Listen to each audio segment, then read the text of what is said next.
Hello दोस्तों, स्वागत है आप सभी का ऑक्सफोर्ड स्टडी चैनल की इस नए वीडियो में। दोस्तों आज के इस वीडियो में हम क्लास 10th की क्लास को कंटिन्यू करेंगे। ठीक है दोस्तों, class 10th mathematics chapter number 2 backward चल रहा है, जिसमें एक्सरसाइज 2.2 आज बताया जाएगा। ठीक है, एक्सरसाइज 2.2 में भी आपको एक लेक्चर मिल गया जिसमें पहला क्वेश्चन के सभी पार्ट बताए गए हैं।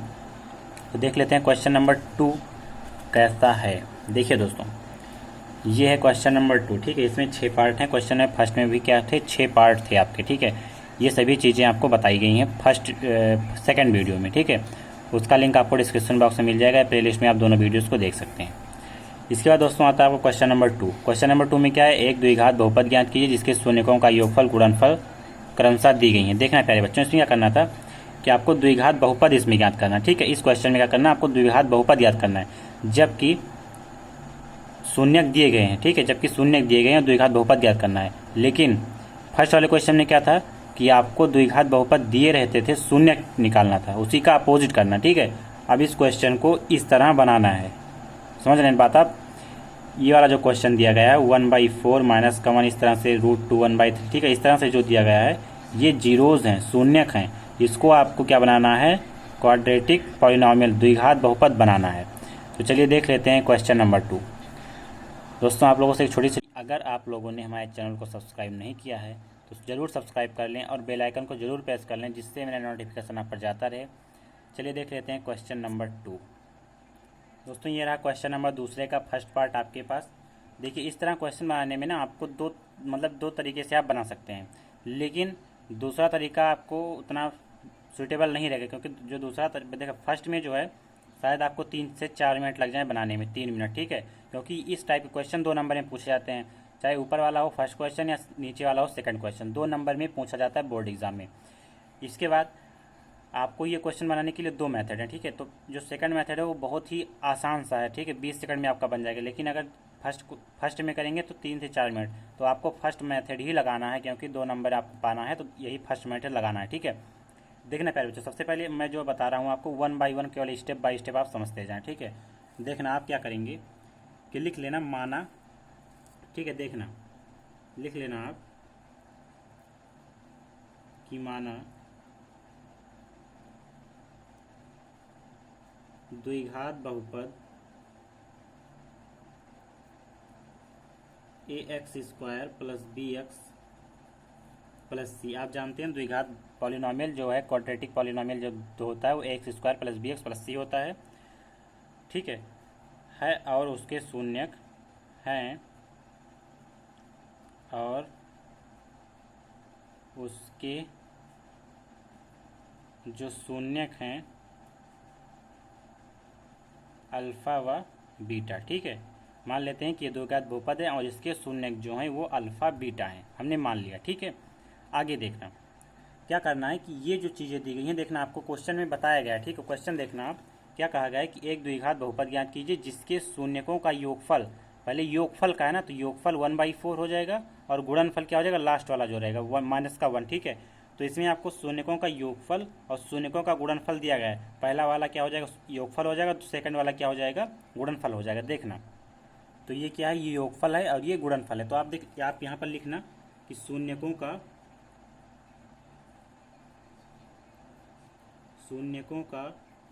योगफल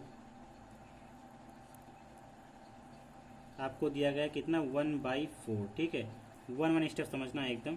इसके बाद शून्यकों का गुणनफल भी आपको दिया गया है, शून्यकों का गुणनफल भी आपको दिया गया है। क्या दिया गया है, माइनस का 1। यहाँ पर क्या है, माइनस है। ठीक है, यहाँ पर क्या है, माइनस का 1 है, माइनस का 1। ठीक है, आपको क्या करना है, देखना प्यारे बच्चों, सबसे पहले आप क्या करेंगे, यहाँ से आपका क्वेश्चन स्टार्ट होता है। ठीक है, यहाँ पर आप लिखेंगे शून्यकों का योग, शून्यकों का योग जो हो जाएगा वो आप जानते हैं होता क्या है, शून्यकों का योग आप जानते हैं, फॉर्मूला क्या होता है, माइनस एक्स का गुणांक, एक्स का कॉफिशियंट। ठीक है, एक्स का गुणांक बटे में क्या होता है, एक्स स्क्वायर का गुणांक। ये चीज़ें आप जानते हैं। ठीक है, अब देखना मैंने आपको सेकंड लेक्चर में आपको बताया है कि शून्यकों का योग क्या होता है। शून्यकों का योग से आप कैसे डिनोट करते हैं, अल्फ़ा प्लस बीटा से। ठीक है, आपको पहले में बताया गया है शून्यकों का योगफल को आप अल्फ़ा प्लस बीटा से डिनोट करते हैं। इज इक्वल्स टू माइनस, देखना एक्स का गुणांक बटे में एक्स स्क्वायर का गुणांक को आप किससे डिनोट करते हैं, बी बाई ए। कैसे आया देखना, माइनस तो लगा है, माइनस लगा दिया। एक्स का गुणांक कहाँ है, देखना एक्स का गुणांक कितना है, बी है, तो मैंने बी लिख दिया। इसके बाद एक्स स्क्वायर का गुणांक कितना है, एक्स स्क्वायर का गुणांक ए है, तो मैंने ए लिख दिया। ठीक है, देखना प्यारे बच्चों, अल्फा प्लस बीटा क्या है, शून्यकों का योग, और शून्यकों का योग आपको दिया गया है, ये देखना योग या योगफल कोई भी, ठीक है। तो 1/4, 1/4, तो आप लिख लेना 1/4 इज इक्वल्स टू माइनस का बी बाई ए। ठीक है प्यारे बच्चों, अब देखना आपको पता चल गया, बी की वैल्यू पता चल गई और ए की वैल्यू पता चल गई। तो यहाँ पर आप लिख लेना कि A is equals to 4, A की वैल्यू 4 आ गई, और minus B is equals to 1। तो B minus B is equals to 1 है, तो आपको बी की जब वैल्यू निकालनी होगी तो माइनस किधर चला जाएगा, उधर चला जाएगा, तो माइनस का 1 हो जाएगा। ठीक है, ये आपको समझना है। तो आपको ए और बी पता चल गया, अब आपको सी की वैल्यू निकालनी है, तभी तो यहाँ पर रखेंगे, तभी तो आपका द्विघात बहुपद आएगा जो। ठीक है, यही चीज़ें आपको करनी है। तो आगे क्या करेंगे आप, अब आपको पता है कि शून्यकों का जो आपका क्या होता है, शून्यकों का गुणनफल, योग तो आपका हो गया, अब शून्यकों का गुणनफल देखना, गुणनफल क्या हो जाएगा, होता है क्या, अचर पद, ठीक है, कांस्टेंट बटे में होता है एक्स स्क्वायर का गुणांक। ये चीज़ें आपको याद रखनी है, दो चीज़ें। ठीक है, देखना शून्यकों का ये गुणनफल आप कैसे करते हैं, डिनोट कैसे करते हैं, अल्फा बीटा से, अल्फा बीटा। ठीक है, अल्फा बीटा से। अचर पद क्या है, अचर पद सी, आप जानते हैं सी बाई ए सी डिनोट करते हैं। अच्छा सी क्या है, सी अचर पद हो गया, और एक्स स्क्वायर का गुणांक क्या हो गया, एक्स स्क्वायर का गुणांक ए।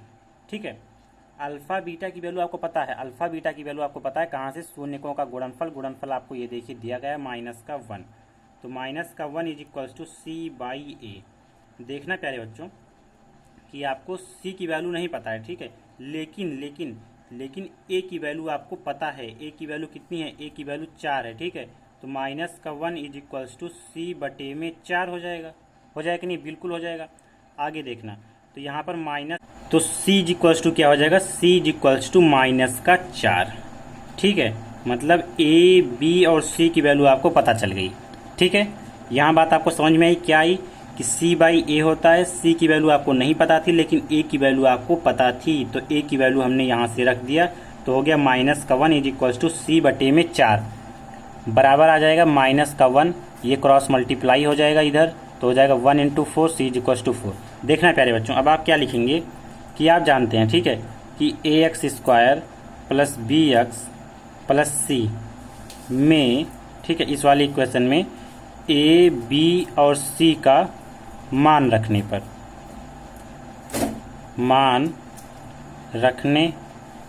देखना ए की वैल्यू आपको पता है 4, तो यहाँ पर हो जाएगा 4x स्क्वायर प्लस का, बी की वैल्यू आपको पता है माइनस का 1, तो माइनस का 1x प्लस सी की वैल्यू आपको यहाँ से पता है माइनस का 4। ठीक है, तो यहाँ पर क्या हो जाएगा 4x स्क्वायर माइनस का 1 गुणे x, तो x ही हो जाएगा, और माइनस का 4, तो ये आपका क्या हो जाएगा, यही आपका क्या हो जाएगा, द्विघात पॉलिनॉमियल, मतलब द्विघात बहुपद आपका यही पर आ जाएगा। ठीक है, तो यही आपका क्या हो जाएगा, यही आपका हो जाएगा आंसर। तो बस यही टॉपिक आपको पूरा का पूरा यहाँ पर हर एक क्वेश्चन में लगाना है। चलिए देख लेते हैं क्वेश्चन नंबर 2। देखना प्यारे बच्चों, ये रहा आपका क्वेश्चन नंबर 2। ठीक है, तो आपको पता है कि यहाँ पर आप लिख लेना, ठीक है, कि माना, वही चीज़ आप लिखना, माना द्विघात पॉलिनॉमियल, द्विघात बहुपद A X square plus B X plus C हैं, ठीक है, और उसके और इसके शून्यक, इसके जो शून्यक हैं अल्फा बीटा है। ठीक है, देखना पड़ेगा बच्चों, यही होता है अल्फा और यही होता है बीटा। एक चीज़ आप ज्ञात रखना, क्योंकि हमने पहले ही बताया है कि अल्फा क्या होता है, बीटा क्या होता है। अल्फा भी यही होता है और बीटा भी यही होता है। जैसे आपने यहाँ पर निकालते थे 2 जीरोज, एक्स बराबर मान ले, पहले क्वेश्चन में किया था, एक्स बराबर -1 आता था, x बराबर 2 आता था, तो यही हो जाता था अल्फ़ा और यही हो जाता था बीटा, जैसे आपने पहले क्वेश्चन में किया था। ठीक है, देखना वो तो रही पहले क्वेश्चन की बात। यहाँ पर देखना सेकंड नंबर क्वेश्चन है आपका, सेकंड पार्ट। ठीक है, अब क्या करना है, आपको दिया गया है शून्यकों का योग, आपको दिया गया है, तो यहाँ पर लिख लेना शून्यकों का योग आपको दिया है कितना, √2 दिया गया है। इसी प्रकार से शून्यकों का गुणनफल भी आपको दिया गया है, कितना दिया गया है, 1/3। देखना प्यारे बच्चों, अब आपको पता है कि शून्यकों का योग क्या होता है। शून्यकों का योग आप जानते हैं बराबर हो जाएगा, क्या हो जाता है, -x का गुणांक। ठीक है, -x का गुणांक बटे में x² का गुणांक। ठीक है, पता है आपको। देखना करे बच्चों, शून्यकों का योग हम कैसे डिनोट करते हैं, अल्फा प्लस बीटा से। ठीक है, और इसे -b/a से आपको पता है। ठीक है, -b/a कैसे है, x का गुणांक b है और x² का गुणांक a है, तो माइनस आगे लगा था तो -b/a हमने लिख दिया। देखना प्यारे बच्चों, अल्फा प्लस बीटा की वैल्यू आपको पता है कहाँ से, ये देखिए √2। ठीक है, √2 बराबर -b/a ऐसे रहेगा ये। देखना प्यारे बच्चों, √2/में तो आपको b का मान तो पता चल गया, -b बराबर इतना, तो b का मान पता चल गया। अब a का मान आपको पता करना है, तो देखना जिसके बट्टे में कुछ नहीं उसके बट्टे में 1 होता है, एक होता है कि नहीं, बिल्कुल होता है। तो a की वैल्यू वह आपको पता चल गई। तो यहाँ से क्या हो गया कि a बराबर 1 आ गया, a बराबर 1 और -b बराबर √2। ठीक है, तो b बराबर हो जाएगा -√2। तो a और b की वैल्यू आपको पता चल गई। अब इसी प्रकार से c की वैल्यू कहाँ से पता चल गई, शून्यकों का गुणनफल से, क्योंकि उसी में अचर पद होता है। तो यहाँ पर लिखना शून्यकों का गुणनफल। ठीक है, शून्यकों का गुणनफल क्या होता है, अचर पद बटे में x² का गुणांक।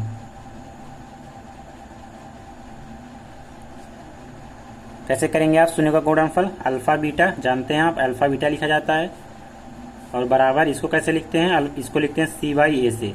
अचर पद क्या है, c है, x² गुणांक कितना, a है। अल्फा बीटा की वैल्यू आपको पता है, शून्यकों का गुणनफल यही होता है 1/3, 1/3 बराबर c/1। देखना प्यारे प्यारे बच्चों कि c = 1 तो हो जाएगा। ठीक है, लेकिन c = 1 नहीं होगा, c = 1/3 पूरा दिया गया है। ठीक है, a की वैल्यू आपको पता है, a की वैल्यू 1 पता है। देखना 1/3 बराबर इस तरह से नहीं होगा, c = 1 हो जाएगा और a = 3 हो जाएगा, लेकिन तो a तो आपको पहले से ही पता है।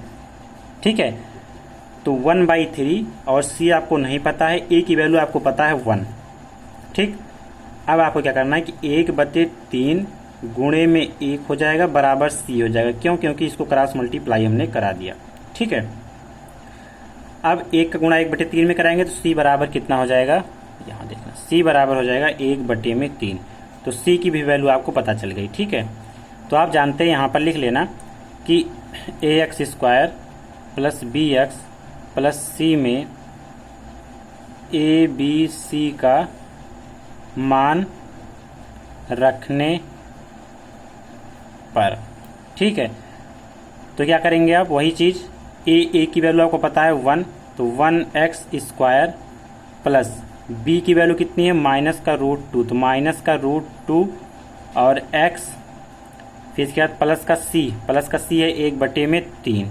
ठीक है, तो यहाँ पर क्या हो जाएगा, यहाँ पर आपका हो जाएगा कि x² -√2x प्लस का 1/3। देखना प्यारे बच्चों, आपके जो बुक में आंसर दिया गया ना, वो इस तरह से नहीं दिया गया। ठीक है, वो दिया गया है, वो इस तरह से दिया गया। देखना वो दिया गया है कि, एक सेकेंड, वो दिया गया है कि 3x² माइनस का 3√2x प्लस का 3। अब ये कैसे आया, सॉरी प्लस का 1, ये चीज़ें आपके आंसर में दी गई हैं, प्लस का 1।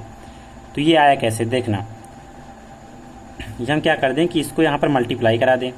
तो अगर देखना, अगर आप एग्ज़ाम में अगर इस तरह से कर देते हैं ना, ये केवल इतना, तो कोई काट नहीं सकता, कोई काट नहीं सकता एक भी नंबर, ठीक है। लेकिन अगर आपको मिलाना है कि नहीं आंसर वाला, बुक वाला, ठीक है, तो इस तरह से लिखना 3x² माइनस का, देखना इसमें क्रॉस मल्टीप्लाई 3 से होगा, फिर इससे भी होगा, तो 3√2x प्लस का 1 एलसीएम ले लिया हमने, ठीक है, बटे में 3 हो जाएगा, ठीक है। अब देखना अब 3 जाएगा कहाँ, तो देखना ये जो एक्चुअली में जो आपका होता है द्विघात polynomial ax² plus bx plus c बराबर 0 के होता है, ठीक है, बराबर 0 के होता है। ये देखिए बराबर किसके होता है, बराबर 0 के होता है। तो ये हो जाएगा 0, ये इधर चला जाएगा तो बराबर हो जाएगा 0। तो आपका जो आंसर आएगा 3x² माइनस का 3√2x प्लस का 1। अभी आप द्विघात बहुपद में से पढ़ेंगे, ठीक है, बराबर 0। तो ये आपका हो जाएगा बुक वाला आंसर।